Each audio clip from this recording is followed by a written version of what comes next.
Before we jump into today's episode, I just wanted to let you all know that we are doing a giveaway. Each week, we will be selecting one lucky listener and sending them a $50 Amazon gift card and a Storytime t-shirt. All you have to do is rate and review the podcast, follow storytime.pod on Instagram, and leave a comment on the latest post that says, "I'm an official Fable baby." That's it. Also, if you have a damn good story to tell and you want to hear it on an upcoming listener episode, Tibbity type that thing up and email it, or send an audio file of you telling your story to storytime@collab.inc. Can't wait to hear them.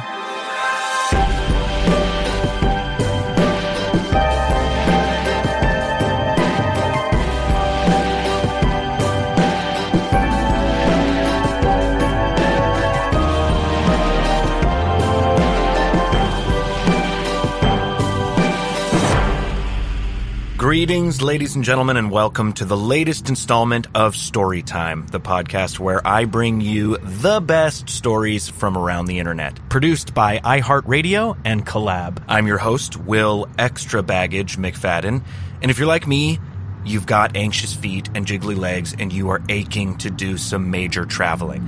I'm talking like getting in a plane and traveling across the ocean traveling.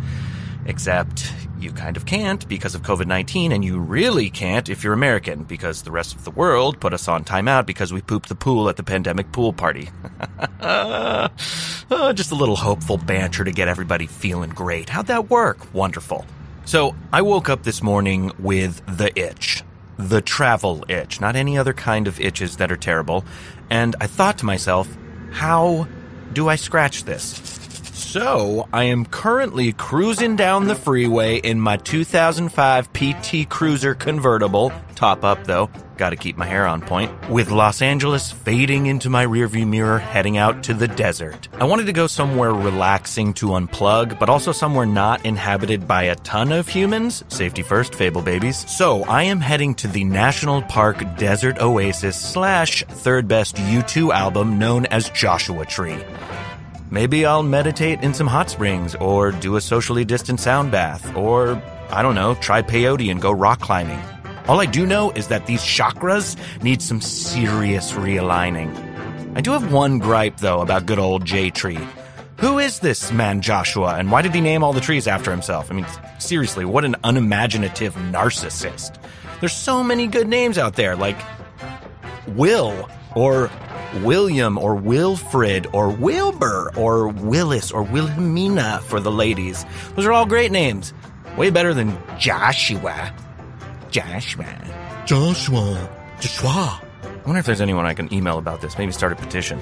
Anywho, I hope this chill, not dangerous in any way trip will satiate my restless gams until we are able to travel the world again and journey to super interesting places and learn super interesting things.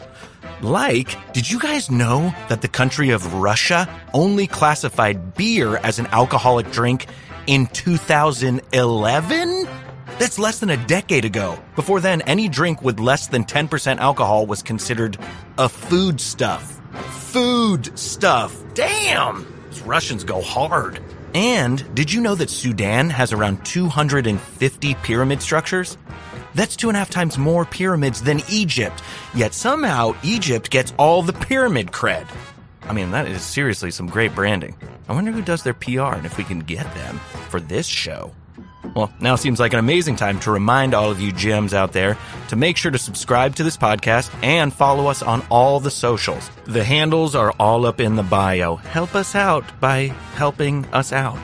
It seriously has been such a long time since I've been anywhere. I should probably brush up on the do's and don'ts of being a person in the world around other people. Thank God our first story is... Oh my God. Dagnabbit, what the hell was that? Oh my God. Yeah. I think I just hit a pothole or something, or a small cow on the freeway. I don't know. Oh, that does not sound good. I should probably check that out. Oh, look, perfect. There's a rest stop. Okay, all right. While I tend to my PT Cruiser here, please enjoy our first story from creator Tabs, fittingly titled, Don't Be a Tourist. Tabs is here to help get me and you back into tip-top traveling shape. Take it away, Tabs.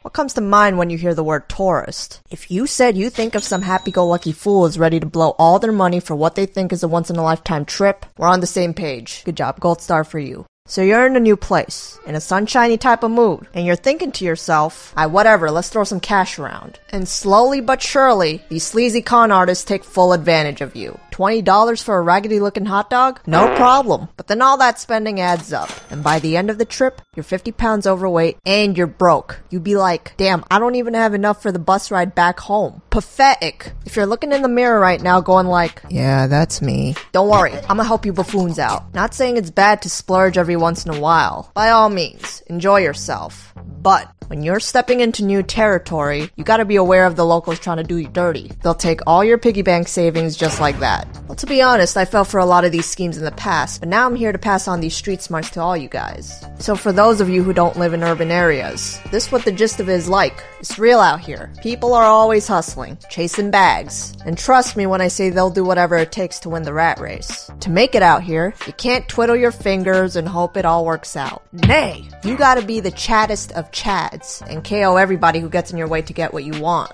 Wow, city people sound like assholes. Yes, sir. You're an asshole. You're an asshole. We're all assholes. And that's just city life. Tell you what though, you can avoid getting caught up in these situations by not making yourself an easy target. Locals can always tell who's a tourist and who isn't.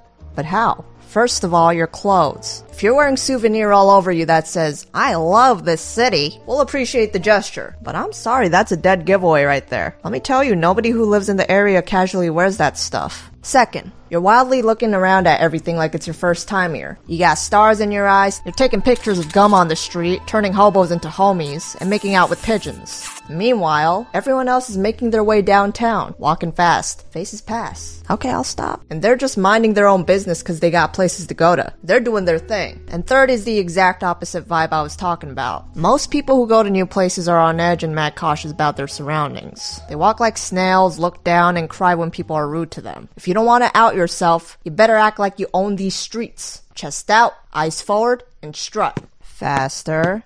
Faster. There we go. Okay, now you're getting too cocky about it. You're definitely getting mugged. Keep in mind some people don't give a damn if you look like a tourist or not. They'll come up to you regardless because their confidence is just way up there. That being said, now I'm gonna teach you the methods and signs of hustlers trying to freeload off you. So one of the tricks they use is what I call the sob story sales pitch. These pre-planned speeches aren't that hard to spot, and it's an easy peasy way to make you fork up your money. This happens a lot in trains. Always in the same damn format, just a different story each time.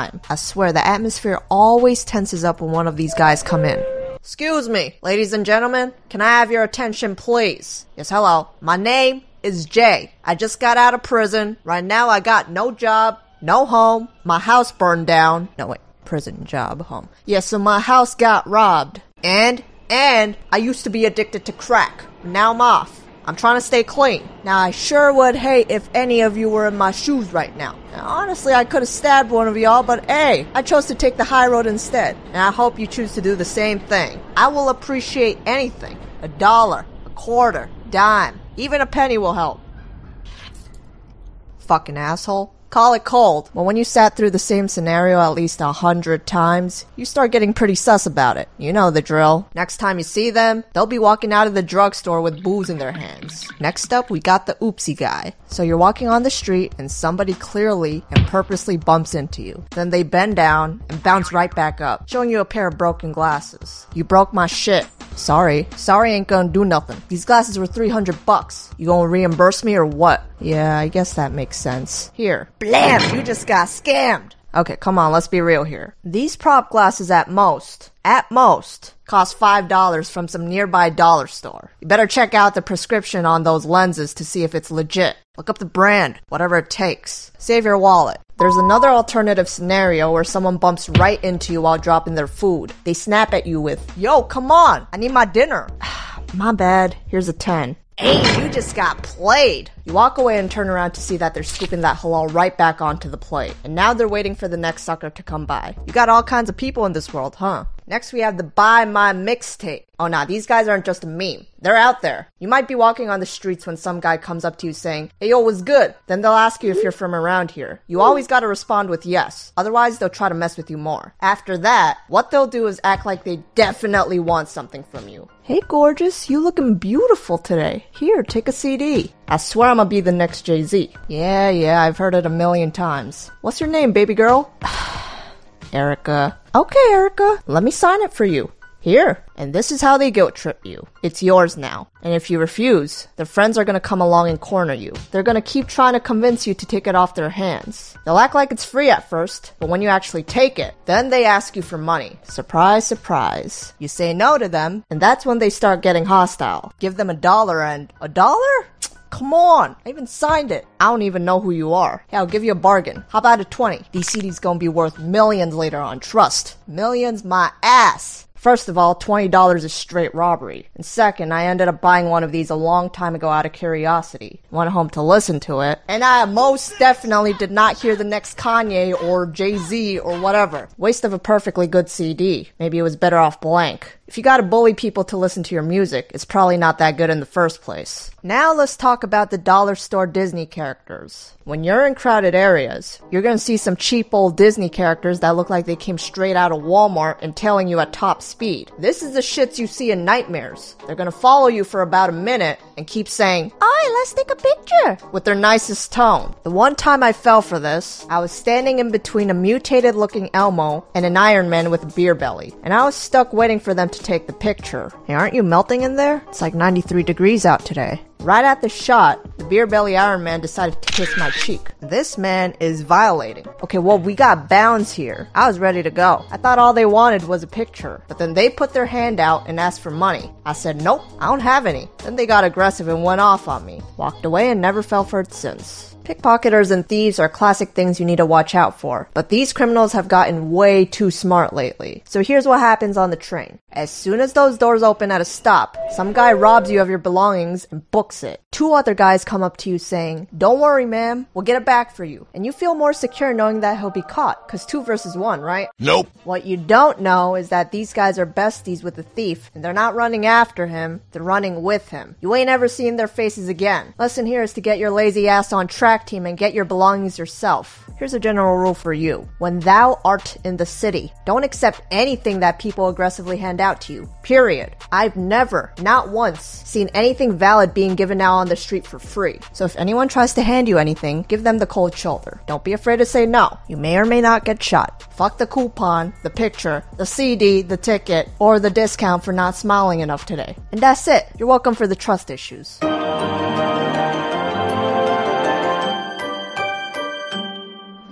Thank you, Tabs. That was actually quite helpful and really great advice. I will make sure to not buy any mixtapes off the street when I make it to Joshua Tree. If I make it to Joshua Tree. For more blunt, edgy, real-life content, make sure to check out Tabs on YouTube. Spelled Tabbes. And now I'm going to get my hover on in this rest stop bathroom while you guys listen to an ad.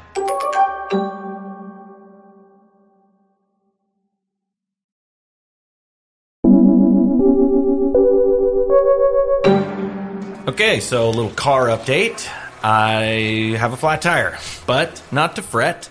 This very nice gentleman who has almost all of his teeth, well, more than 5 and less than 7, named Percy, has kindly offered to help me. Say hello, Percy. Oh, hey, hi. Oh, hey, how y'all doing? All right, so turns out that butthole of a pothole back there destroyed my tire, and there's also a problem with the spare. The problem being that one time I let my ex-wife Sheila borrow my car to go shopping, and I guess she bought so many decorative pillows that she had to make more space in the car, and decided the way to do that would be to take out my spare tire and leave it in the Kmart parking lot. And when I quietly shouted, "But what if I need my spare tire?" she sweetly replied, "You've got one around your waist."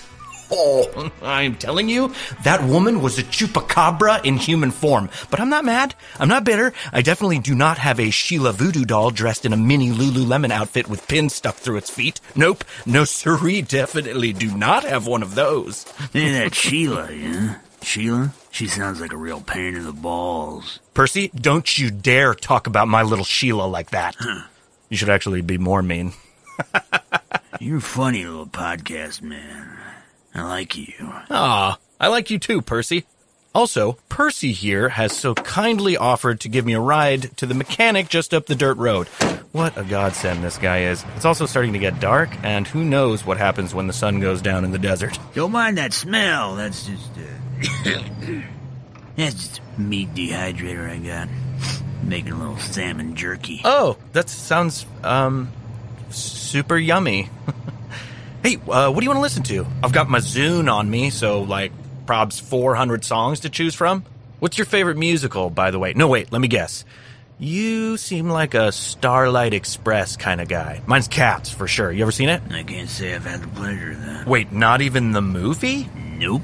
Oh, my God, Percy. Well, I mean, I've watched it over 37 times. I basically know it by heart.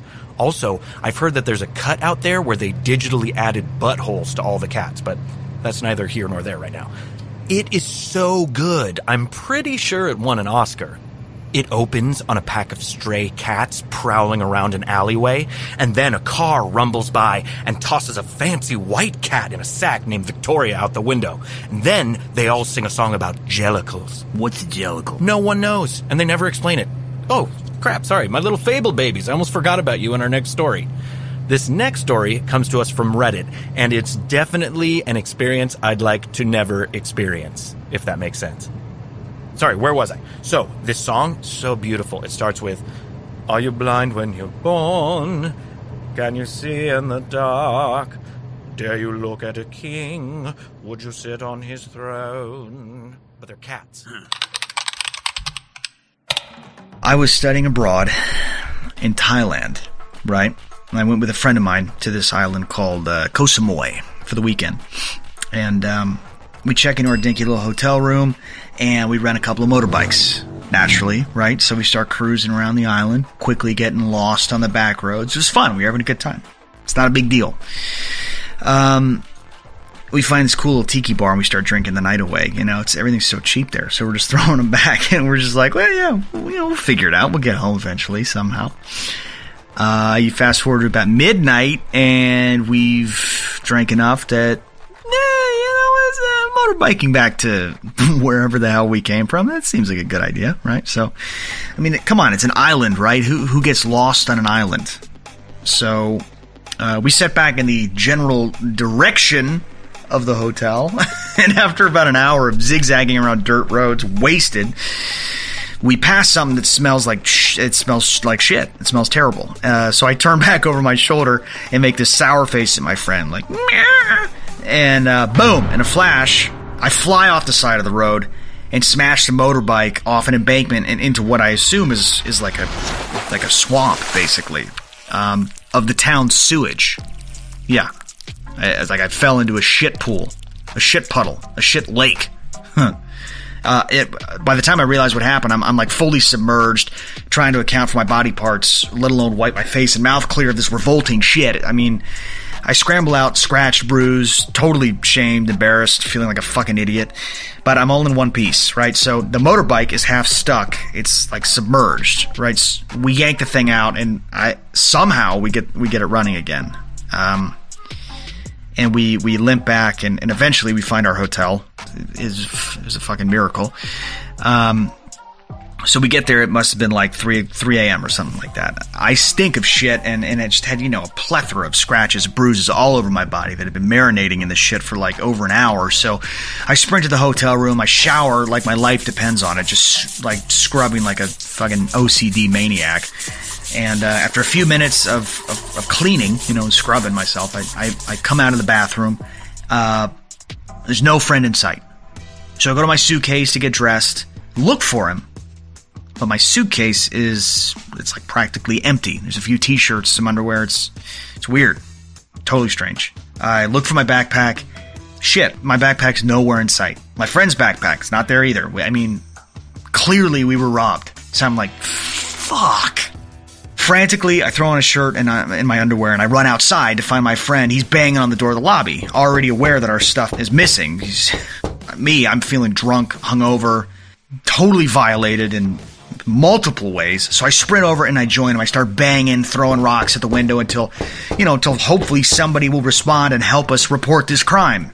If that's like even a thing in Thailand. I don't know. At that point, I had no idea. So before long, a little old Thai man, he pokes his head around from the corner of the building. We yelled for his attention, like, hey. And we scared him or something because he just darts away. So, of course, naturally, we chase after him. Then he reappears, but this time he's got a fucking machete. He's wielding a machete. So we let out a massive, holy shit! And then he shouted something at us in Thai that of course, we didn't have any idea what he was saying. Then we bolt as far as we can away from the hotel, from the whole property. And eventually we end up at this other beach resort, somehow far away. I'm still Winnie the Poohing in my t-shirt and underwear, and my friend he's just gross from a long day of motorbiking and shit swamp waiting. And we have no idea what we're going to do. We had no hotel, no passports, no clothes. Our wallets and our phones were back at the recently robbed hotel room. I mean, hopefully they're still there, where, there's a little old Thai man waiting for us with a fucking machete. So defeated, we just said fuck it, and we passed out on this new, nicer, I'll admit, nicer resort's beach chairs. And we just allow these mosquitoes to just feast on our helpless bodies until the sun rises. And so eventually the sun does rise. We survive the night. And then that morning we limp back to the hotel. Our hotel, the original hotel. We sneak into the room, grab all that's left of our possessions. Thank God it wasn't robbed twice. Our wallets, they were still there, and everything was, I don't know why they didn't take the wallets in the first place, but I haven't figured that one out yet. But anyway, I buy a bathing suit to wear over my underwear, and then we swiftly got the fuck off of that miserable little hell realm of an island.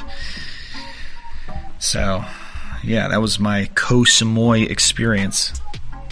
So just know when anybody ever posts pictures on Instagram talking about how awesome Koh Samui is, it is bullshit.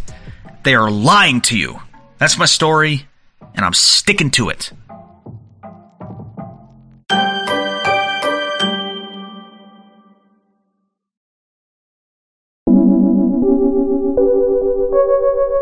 So then, Mr. Mistopheles has to use his magic to bring back old Deuteronomy. Oh, hey, sweet little fable babies, welcome back.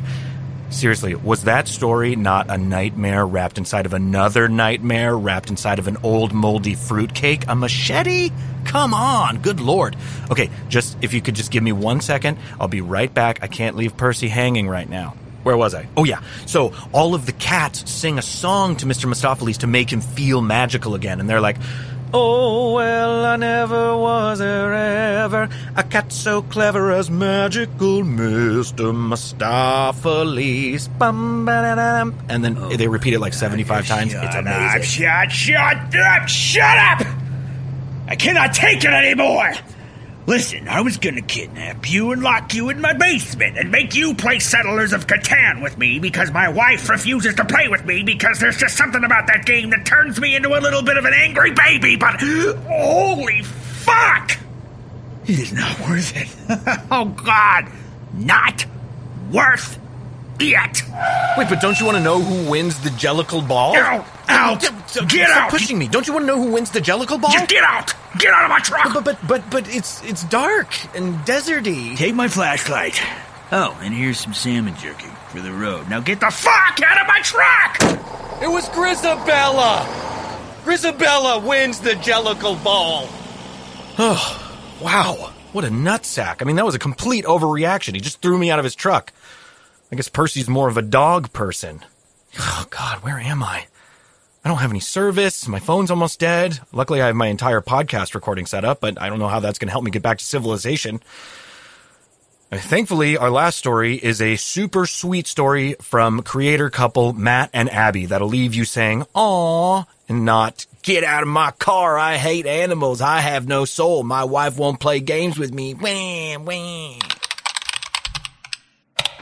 So, Matt and I were 21 and 20, and in the very first week of our marriage, and had just gotten on our Western Caribbean honeymoon cruise.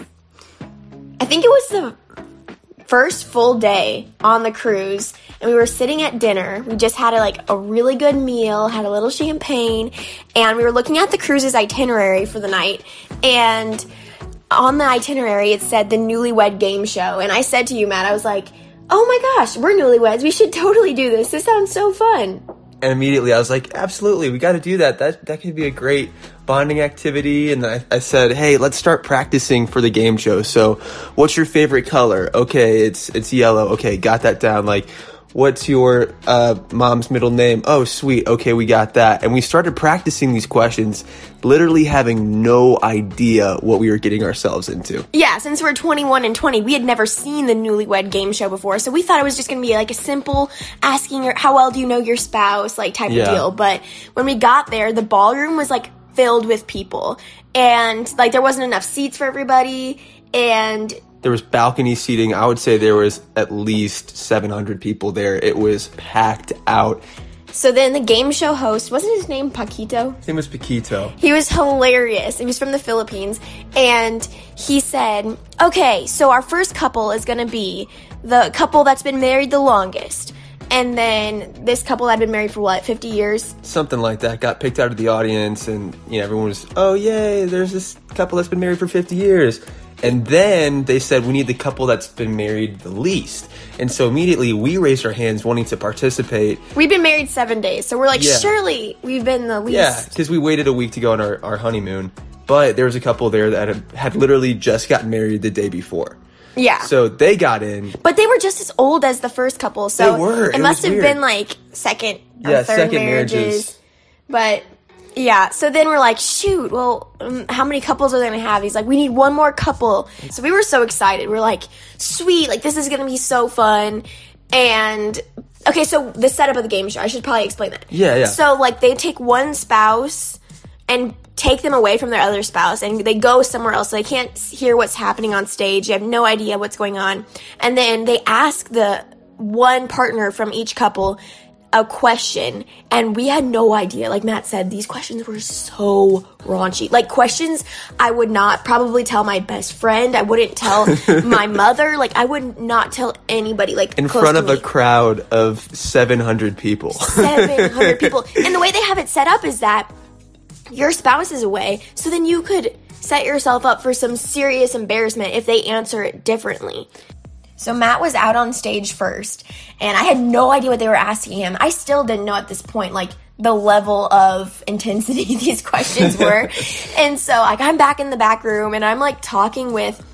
It was kind of awkward, honestly. I was talking with the other two women, and, they were, kind of vulgar and talking about, their husbands and, hanging out with them, naked. And I was like, what is going on? They were both, how old would you say? Much, much, much older than me. I want to say one of them was probably 65. Yeah. And the other one was 60. Yeah, I just, didn't have a place there, I guess. Yeah. And so, I still didn't know what was happening on stage. I was tempted to run away, to be honest with you. I was like, I'm about to skeet out of here. But then, I get out on stage, and I have no idea what they asked Matt. But then the first question, I kid you not, they asked me was, okay, we want to know everything about your first night of lovemaking on the Norwegian Breakaway, which was the name of the cruise ship. And I was like, what? And then he stops there and he's like, but to keep it more appropriate, we just want you to compare your first night of lovemaking to a holiday. Was it A, lots of fireworks and crackles and blah, all this stuff, the fourth pow pow. Yeah, he did say pow tape. He was using these different sound effects. And I was like, what's the heck? He's like the 4th of July, or was it B, Halloween, lots of freaks and tricks?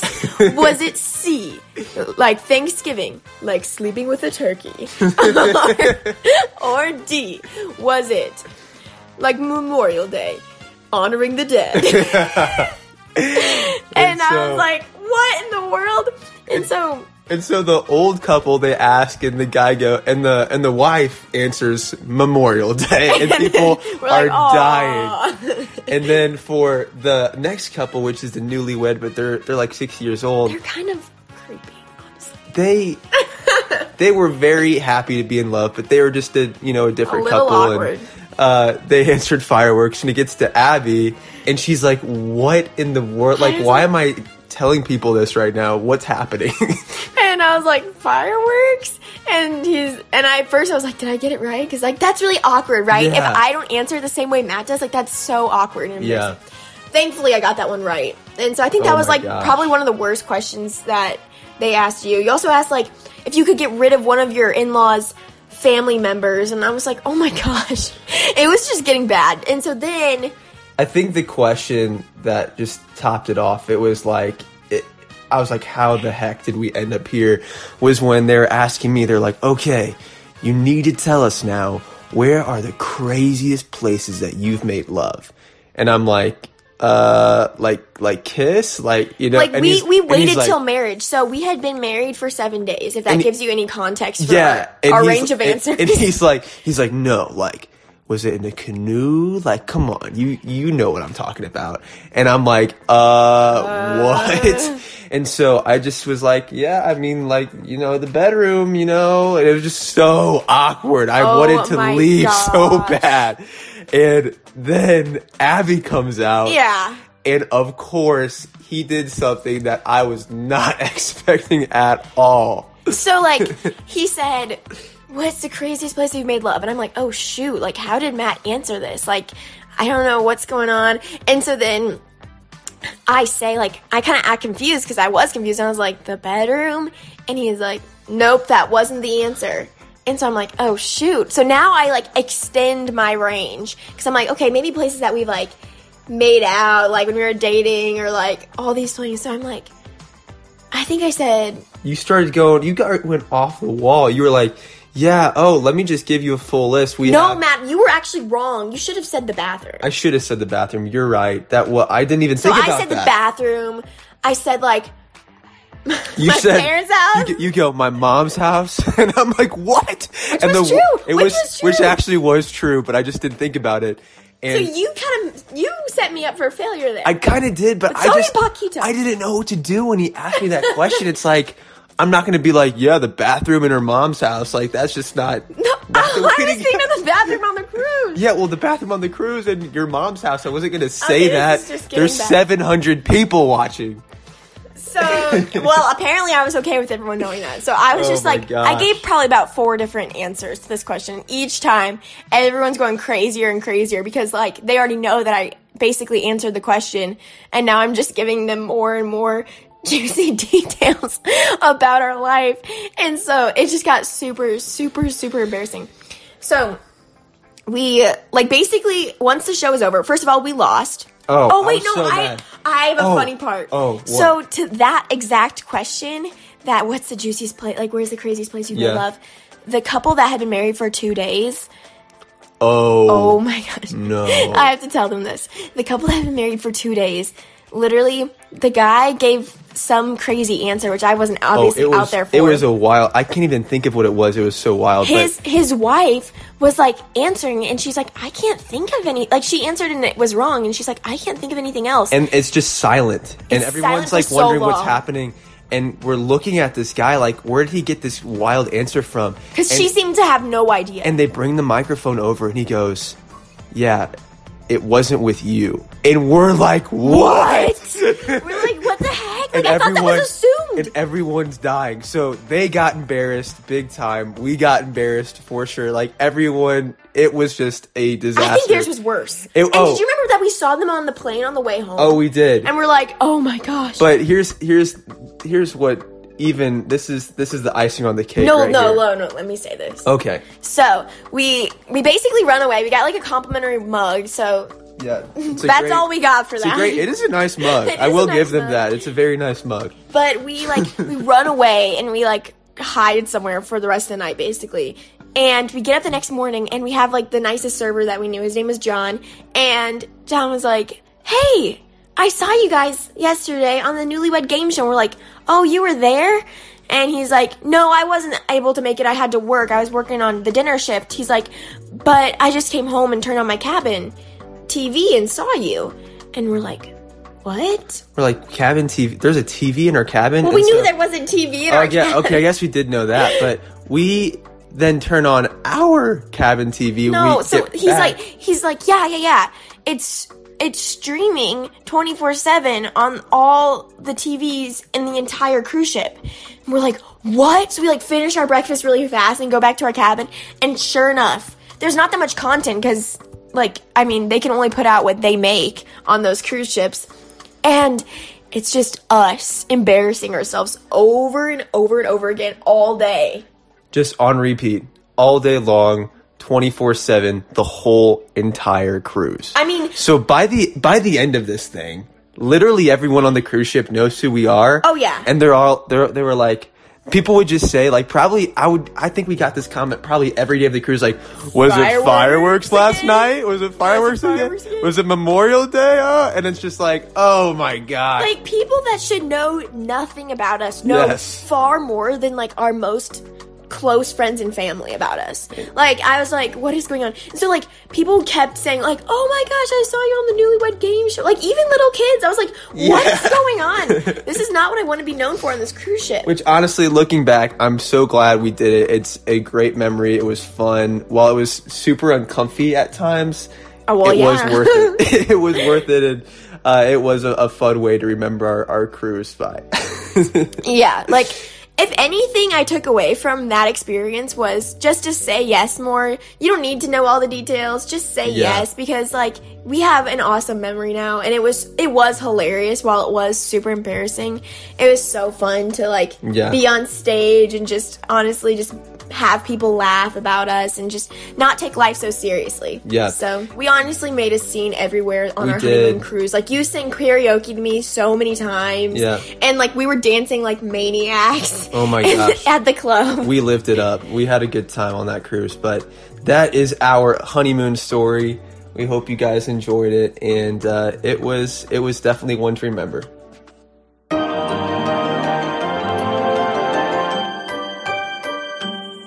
Wasn't that sweet? Simply adorbs. For more precious couple content, make sure to follow Matt and Abby on YouTube and TikTok. Simply search Matt and Abby.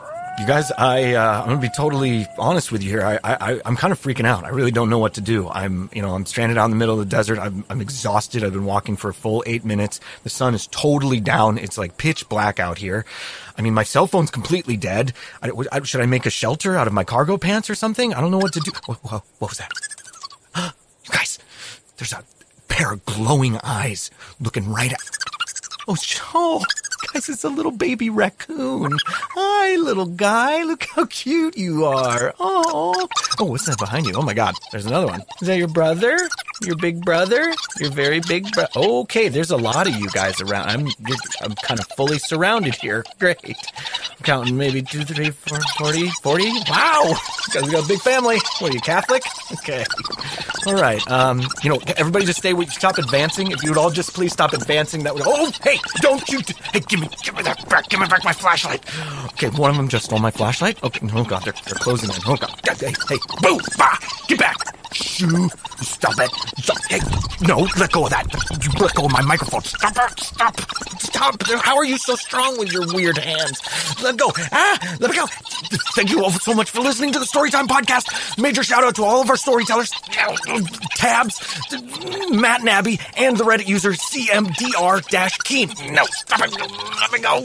No, don't you take my salmon jerky. It's mine.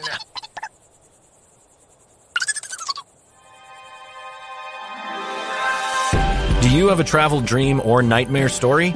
Type up your adventure or send an audio file to storytime@collab.inc, and maybe we'll share our favorites on an upcoming episode.